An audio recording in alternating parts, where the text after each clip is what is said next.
A viewer by the name of Shocker CK told me about the Advanced Mutant Companion for Mutant Future, and I'm very appreciative of that, so thank you very much. That helps, and I picked it up, so we're going to take a look at it. It is for Mutant Future, and you can see it's a little bit smaller than Mutant Future is, size-wise. It's only 44 pages. It's $10 for the PDF and print on Ttrpg, which you'll find the link down in the description if you want to pick it up. Yellow, obviously, this art will talk about what does it have inside it, what comes with it. So 83 new mutations, 7 new races, 100 backgrounds, 20 feats, new equipment rules, and new advancement rules. So the art is obviously very interesting. The writer, A. Hagen, has done, I believe, the art as well. And yeah, it's kind of abstract, it's kind of weird, it's kind of funny. Might not be everybody's bag, but I think it's fine for this little product here. It's only 44 pages. So let's take a look. So there's your table of contents. Very fun kind of play on the art in Mutant Future. And then you got your races. So Alien, they're going to have plant, physical, and mental mutations. And really, these are not drastic changes, okay? So pretty much you're just going to say that they get a choice of all the different mutations, and that's how their aliens are made. Their bodies are made with these normal mutations. The Brainiacs have a lot of mental mutations with one physical drawback. That's this character here. Pretty cool. Mutant Cyborg, kind of the same thing. Their mutations, they're going to have a mixture of mutations and cybernetics, and they're all just going to be depicted as different type of mutations. So it keeps it easy and not really anything drastic. Pure Cyborgs can be pure humans that have cybernetics, so they get one mental drawback and 3 physical beneficial mutations, which will be selected by the player. And of course, they're not mutations, they're cybernetics, and that's how that kind of works. You got the Irradiated. So here's 2 of the new ones that are very cool. So Irradiated are definitely like ghouls from Fallout. They're going to heal from radiation. That's the only way they can heal. So they can't heal from rest, medicine, or mutations. So that can be very detriment to your character in the middle of combat or whatever, when a mutation could heal you, but it's not going to be able to. You're going to need to go sit down in pretty much a sauna of radiation to heal yourself. I do think it's a neat character, though. I really like that one. It's probably my favorite of these new ones. And they do start with mutations as well. Homo erectus, this one's cool as well. They get +3 to strength, dex, and con. They get a -to intelligence, and they can't have an intelligence higher than 12 at character creation. But they're going to have, they get no mutations, but they are going to have, like, they'll be able to speak, like, you know, some sort of caveman, and that's going to be fun to roleplay. So mutant insects, they get 1 physical, 1 mental, and then they get 1d4 special insect mutations here. And it's going to kind of craft what the type of insect actually is. You can roll from just Mutant Future, or you can roll with both of them if you roll a d20 for some of these choices here. They get 1 physical, 1 mental, and then d4 of these. And that's going to be kind of the same for these revised races when it comes to mutant animal.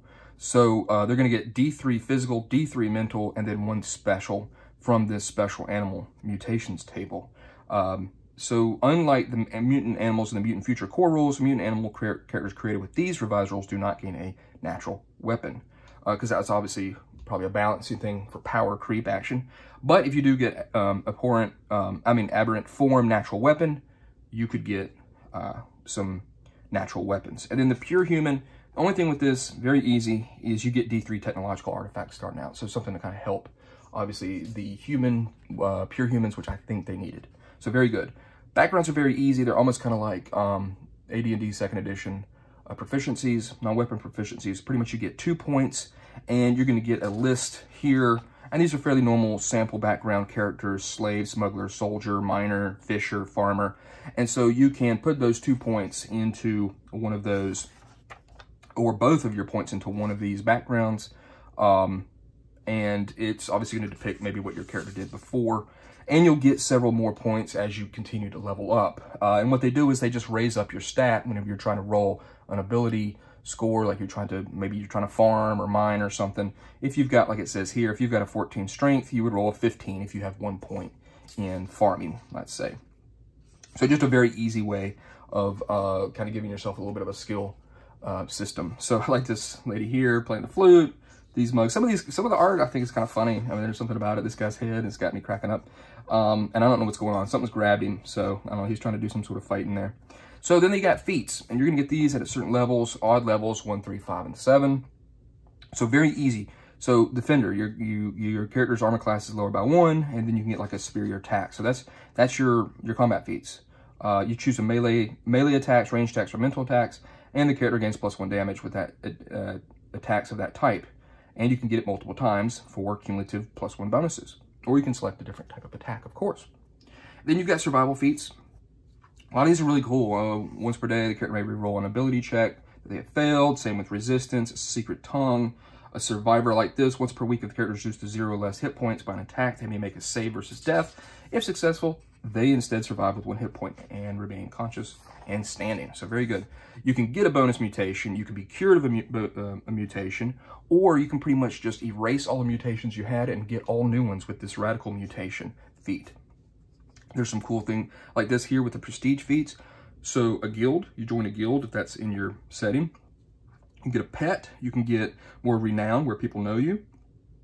You get a retinue of people pretty much wanting to flock and follow you. You can get an artifact. You can get a cybernetic implant. That you're going to have to role play. I don't know how all of a sudden you just wake up one day after adventuring and you're like, oh crap, someone just put a cybernetic implant on my leg or foot or head. Who knows? So you're going to have to role play that. A holding like a land or house or something. More money. And then these dramatic feats are pretty interesting. Pretty much when you die, you can take like one last action, and it's always successful in your death throes. And then epic success and fateful blow. These are pretty cool ones where you've missed an attack roll or ability check or saving throw, it'll make you succeed. And then this is the fateful blow one is you succeed on an attack roll, but before damage has been rolled, the attacker instantly kills its target, regardless of the creature's remaining hit points. With that, you can only get these two once. So advancement is interesting. So it shows you how you get your feats and your background points, and he's giving you 2 different choices if you want more feats or you want less feats. It pretty much, this does every other level, and this one does every 3rd level. So if you think the feats are too much in your game. And then the experience level bonuses are very much the way they are in Mutant Future. The only difference is it's broken down with your D100 roll. Each one of your stat increases, and then it's giving you a choice between when you roll 81 to 90, you get to choose, the player does, whether they get strength, dex, or con. So giving a little bit more power to the player. So I think that's pretty good inclusion there. And of course, synthetics and androids and stuff can't get certain ones. So there's some rules here about better equipment that help you. They're obviously better, stronger. They cost more, of course. And then a larger section of adventuring gear. There's no descriptions for them, but I'm pretty sure you can figure those out. And then this random artifact generator is pretty cool. You're going to roll out what type of category it is, the size and the value of it, and the condition. And it's broken down all the categories here so you can understand what they are. And it's just a nice way to create these type of artifacts. They're not like technological artifacts. They could be very useful, obviously. Like here, they give you some sample ones. It may be like a shaker, like a food, like a salt shaker or something. Here is a vehicle, a whole vehicle, a refrigerated mini bar. So they're just nice, easy ways to be able to roll up some quick artifacts. And then you're going to go into the mutations. So again, it's going to show you which ones are Mutant Future and which ones are the Advanced Mutant Companion. And that's helpful. So you can actually roll up using these 2 since they're both included. So very helpful. I'm not going to be able to go through all of these, obviously, because who wants to hear that? But as you can see from some of the pictures here, I mean, from some of the pages, you can see that some of these are very cool.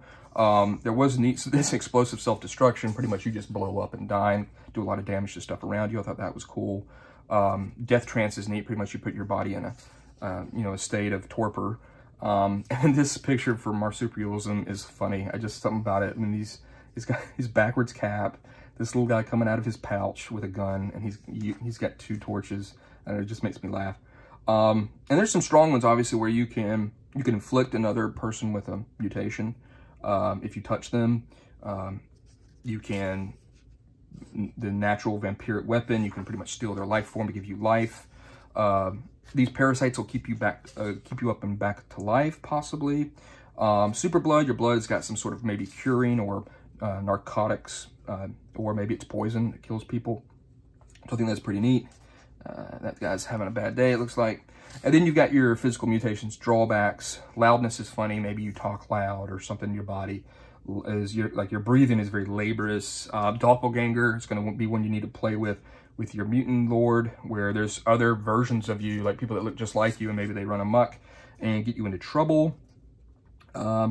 Physical immaturity, maybe you become childlike, so your stats go down. Short lifespan, you're going to die within a year. So how would you play that character knowing that they're going to die within a year? I think that brings up some interesting choices for some stuff. Let's see. Like this, at first I couldn't really understand what that was, but yeah, it's definitely a guy looking down a scope from a sniper rifle going to shoot you. And then you've got mental mutations. Again, a lot of really great ones here. Pretty much a electromagnetic pulse. That's going to be good for taking out artifacts, technological artifacts. You can control sound waves, pretty much like a cone of silence around you for sneaking. You can transfer your life from your life form to another creature with this channel life ability. Impede sense, you can pretty much disrupt another character's senses. Mind healing, pretty much you can just heal something with your mind. But that's pretty cool. And there's a 10% chance you can actually bring somebody back to life. So that's neat. Again, radio brain, you could pick up like RF radio frequencies. So there's some good mutations here that I really like. And I would definitely probably roll up all these whenever I'm making a new character. And that's going to be, and of course you got your drawbacks, your plant mutations, gigantic growth. You pretty much just keep growing huge, larger and larger. I think that's pretty neat. Once per, this one's neat, degenerate clone. Once per month, the plant can create a clone seed, and you can if you nourish it, it will, it's pretty much identical to your parent. It's not very smart though. It's pretty much like the intelligence like a horse or a dog, but still pretty neat. Your flesh is edible, so it can help people. You're gonna take damage from it, but people can take just a big bite out of you if they want to eat. And you can, toxic self-destruction, again, blowing up your body to do damage. It's gonna be detrimental to you, but hey, you get the last laugh, I guess. And then some plant mutation drawback. One of them is petrify. I think the only one. Let me see. Yeah, that's the only one. We've got the OGL there. So you're pretty much, your body is just like dead and petrified. It does help your armor class, but you're pretty much, your hit points, you never heal. So you can get more hit points, but your hit points are lost permanently. That's a real bad one, but it is pretty neat. So ultimately, I think this is a good pickup. I really appreciate the call to let me know about this. The call out for this book. I'm glad I picked it up. I would definitely include it in playing Mutant Future, or ask people if they want a choice of more mutations or these different type of races, and definitely give pure humans 3 more technological artifacts. So I think it's a good pickup, and definitely something that you should add if you like Mutant Future. And I'll be having some more Mutant Future books and stuff that I'll be talking about in future videos.